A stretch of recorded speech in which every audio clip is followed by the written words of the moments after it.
Welcome to the latest update program. The topic of discussion is gold moved back to India. The Central Bank of India (RBI) has moved approximately 1 lakh kg, that is 100 tons of gold, from the United Kingdom to its vaults in India. This is the first large-scale transfer of gold since the 1991 economic crisis, when India had to pledge part of its gold reserves to raise funds. The move has been made for logistical reasons as well as diversity of storage. It highlights India's economic stability and strategic foresight. RBI coordinated closely with various government bodies and used a special aircraft for the secure transport of gold. As per the March data, RBI held 822.1 tons of gold, with 413.8 tons stored overseas.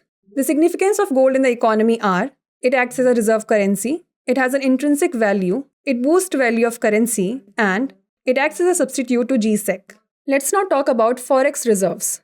Foreign exchange reserves are assets held on reserve by a central bank in foreign currencies, which can include bonds, treasury bills, and other government securities. India's forex reserve include foreign currency assets, gold reserves, special drawing rights, and reserve position with the International Monetary Fund. Now it's a time to test your knowledge. The question is, RBI's domestic vaults for the storage of gold are located in which cities? New Delhi and Kolkata, Mumbai and Nagpur, Chennai and Hyderabad, or Bengaluru and Ahmedabad? Send the answer to this question in the comment section. Thanks for watching.